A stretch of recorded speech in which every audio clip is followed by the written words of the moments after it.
یہ نماز کی شرائط میں ہے.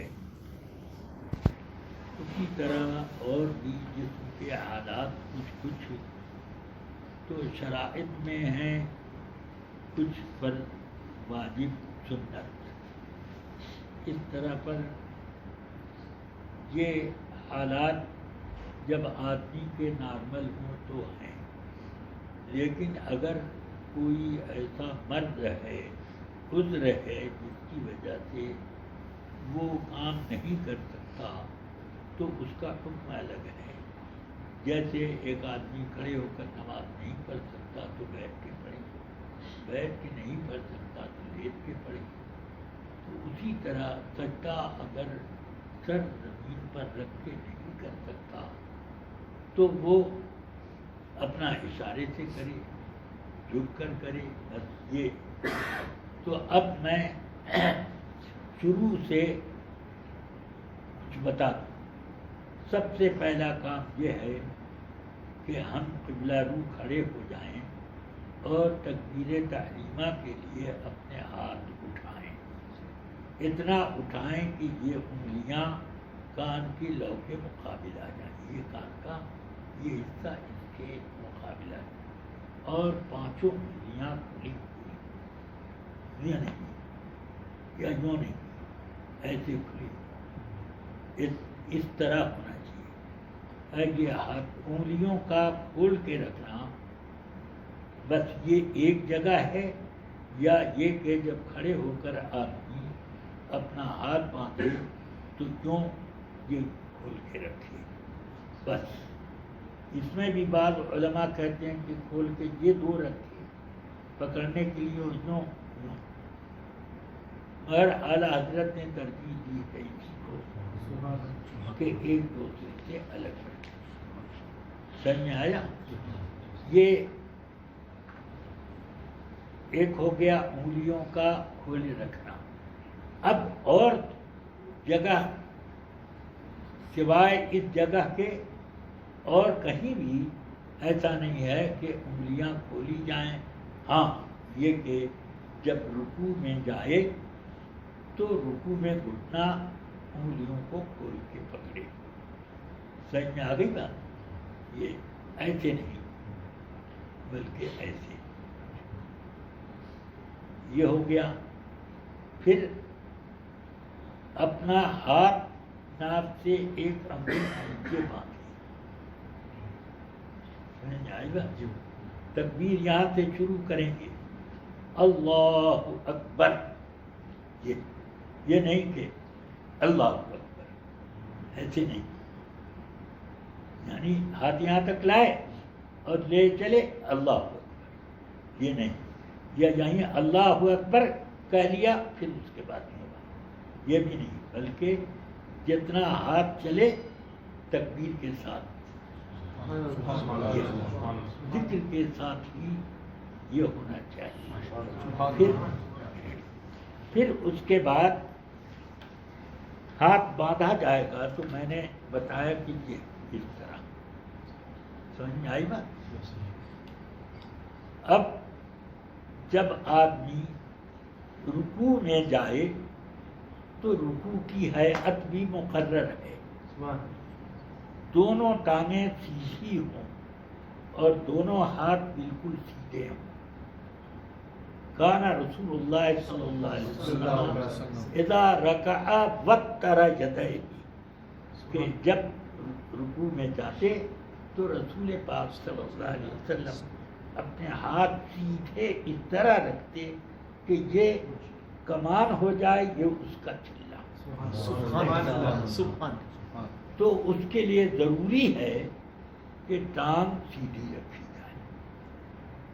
ٹانگ ذرا بھی موڑیں گے تو وہ یہ ہاتھ بھی موڑنا پڑے گا. سمجھ میں آئی بات؟ اور ہاتھ موڑنا نہیں ہے بلکہ یہ پورا سیدھا رکھنا. اور ٹانگیں بھی بالکل سیدھی رکھنی اور پیٹھ اس طرح رکھنی ہے سیدھی ایسے رہے کہ اگر پانی کا پیالہ پیٹھ پر رکھ دیا جائے تو پانی چھلکے نہیں. سمجھ میں آیا؟ اس طرح پیٹھ رکھی جائے. ہے؟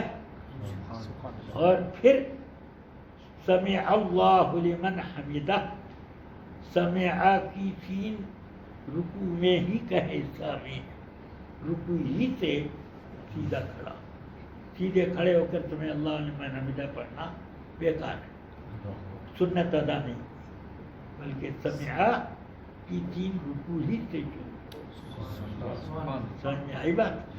ہاں، تو یہ اب سیدھے کھڑے ہو جائیں گے، ہاتھ لٹکے رہیں گے، یہ نہیں کہ ہاتھ باندھ لیے جائیں، سمجھ میں آیا؟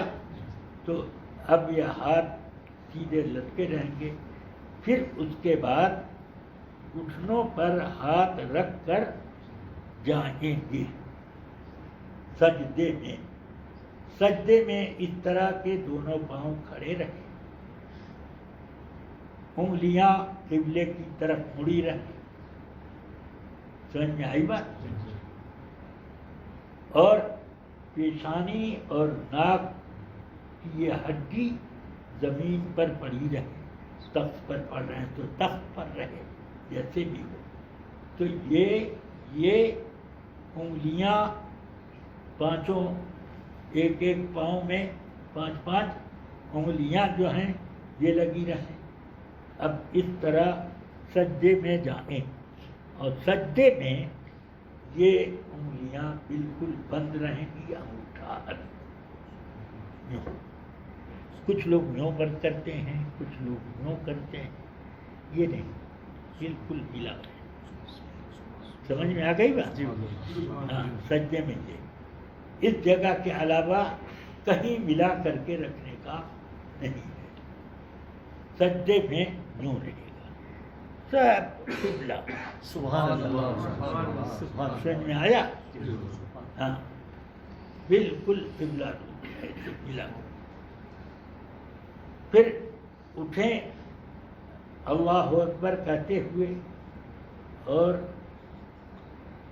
ہاتھ پر وہ بیٹھ جائیں، بیٹھیں اس طرح کہ ہر ہڈی سیدھی، ایسے نہیں کہ سجدے سے، ایسے نہیں، بلکہ سجدے سے پورا بیٹھ جائیں کہ یہ ریڑھ کی ہڈی سیدھی ہو جائے، پھر اس کے بعد دوسرے سجدے، ذہن میں آ گئی بات؟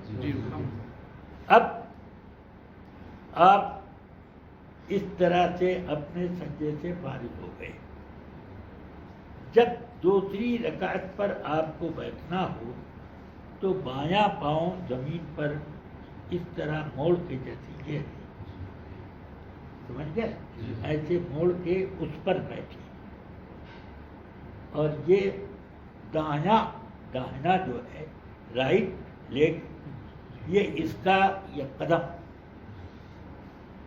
یہ کھڑا ہوگا، انگلیاں قبلہ رو ہوں گی بس، اور آپ کا ہاتھ اس طرح رکھا رہے جیسے کہ یہ ہتھیلی دان پر اور یہ انگلی کا سرا اس طرح اٹھنے پر، نہ یوں نہ یوں،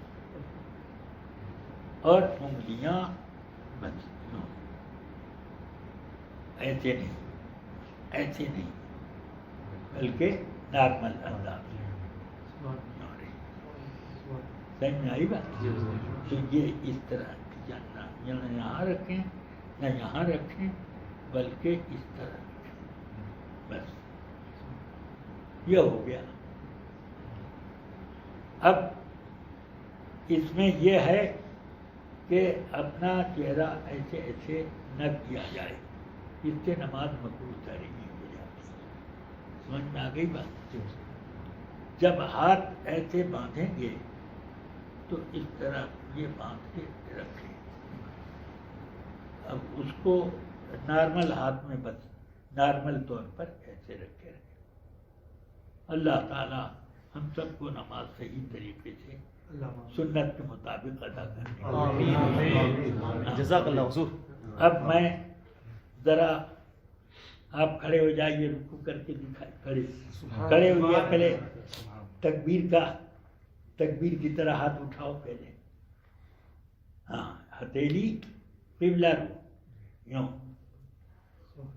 سمجھ میں آیا؟ سیدھی رہے، ایسے نہیں ایسے نہیں. ہاں یہ چلیے. اب یہ ہے کہ آپ جب رکوع میں جائیں گے تو کیسے جائیں گے؟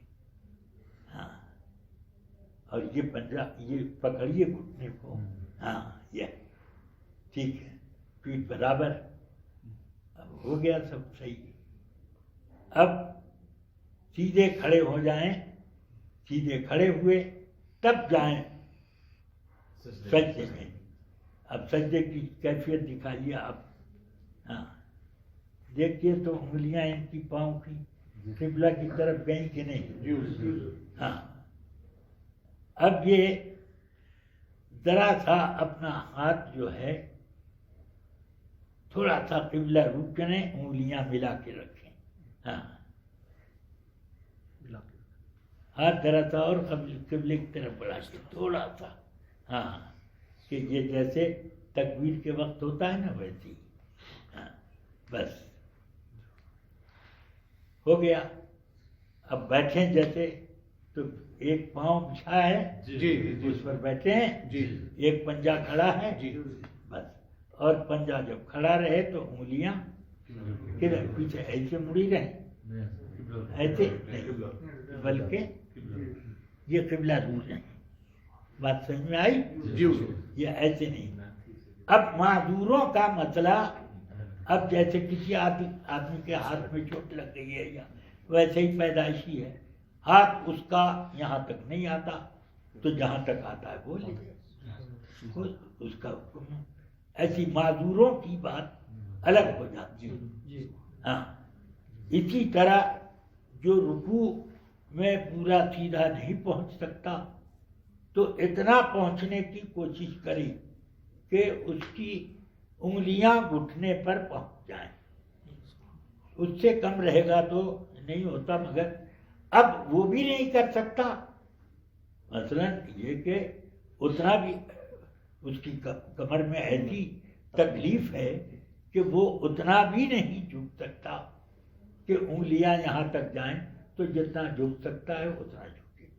اس کا رکوع ہو جائے گا، آپ کا نہیں ہوگا. سمجھ میں آ رہی کہ نہیں؟ تو معذوروں کے مسائل الگ ہوتے ہیں.